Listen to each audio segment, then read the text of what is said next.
पश्चिम रेल्वे मार्गावरच्या वसई आणि नायगाव या स्थानकांदरम्यान भल्या मोठ्या यार्डाच्या कामासाठी सध्या मातीचा भराव टाकण्यात येतोय। धक्कादायक बाब म्हणजे या माती भरावामुळे जवळपास 22 ते 25 नैसर्गिक नाले बुजलेत। त्यामुळे स्थानिक नगरसेवकांनी पश्चिम रेल्वेच्या यार्डाच्या कामाला विरोध केलाय, कारण नैसर्गिक नाले बुजल्यानं यंदाच्या पावसाळ्यात वसई तुंबण्याची शक्यता आहे। आणि म्हणूनच पश्चिम रेल्वेच्या अधिकाऱ्यांनी घटनास्थळाला तातडीनं भेट देऊन नैसर्गिक नाले येत्या 15 मे पर्यंत पूर्ववत करून देण्याचं आश्वासन दिलंय।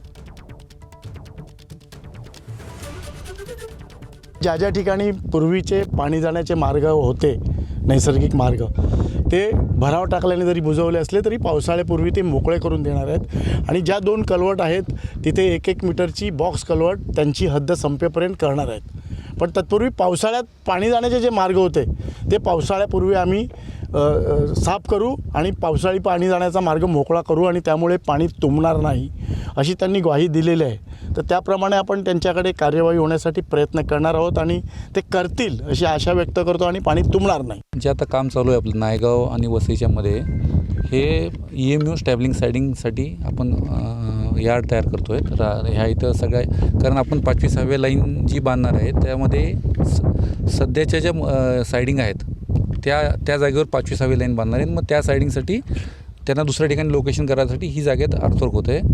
आणि आता ज्या इन्स्पेक्शनमध्ये लोकांनी जे आम्हाला सगळे नैसर्गिक नाले दाखवले आहेत ते सगळे नैसर्गिक नाले आम्ही मेंटेन करणार आहेत।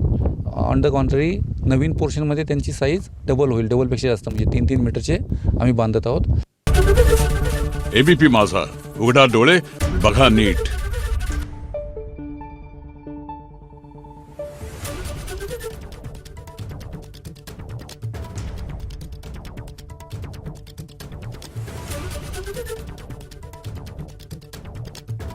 Thank you.